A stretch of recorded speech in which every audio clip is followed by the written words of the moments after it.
Praise the lord. దేవుని నామానికి మహిమ కలుగును గాక. దేవుని వాక్యం ఏమని సెలవిస్తుందంటే, రక్షించదనని నేను నీ రక్షణ కొరకై మీ రక్షణ కొరకై నేను కల్వరిలో మరణించి తిరిగి లేచి పరలోకానికి ఆరోహణ మరలా తిరిగి రాబోతున్నానని దేవుని వాక్యం సెలవిస్తుండగా, ప్రియ సహోదరి సహోదరుడా, రక్షాబంధనాన్ని రాఖీ పౌర్ణమని నీవు ఏ విధంగా రాఖీలు కట్టుకొంచున్నావు? సేవ కూడా నీవైనా కానీ ఏ విధంగా రాఖీలు కట్టుకొంచున్నావు?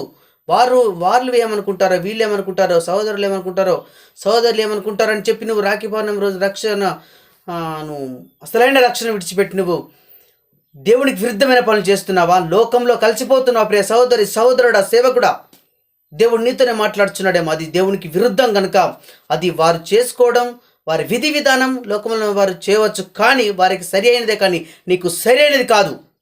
ఎందుకంటే దేవుని వాక్యం సెలవిస్తున్నది ఏమని తెలుసా? కీర్తనలు 38వ కీర్తన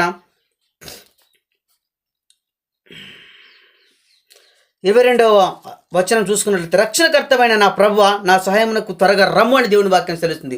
రక్షణకర్త అయిన దేవుడు, మన దేవుడే మనకు రక్షణకర్త. రాఖీ కట్టడం ద్వారా నీకు రక్షణ లేదు ప్రియ సహోదరి సహోదరుడా, సేవకుడా. ఎందుకంటే మనల్ని రక్షించేవాడు ప్రభు అయిన యేసుక్రీస్తు ఒక్కడు మాత్రమే, ఆయన తప్ప వేరెవరూ లేరు.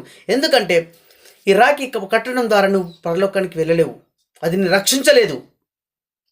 నిన్ను రక్షించేవాడు ప్రభు అయిన యేసుక్రీస్తు మాత్రమే.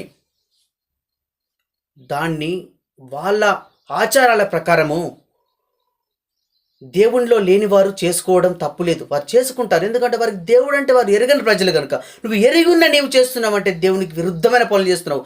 జాగ్రత్త ప్రియ సహోదరి సహోదరుడా.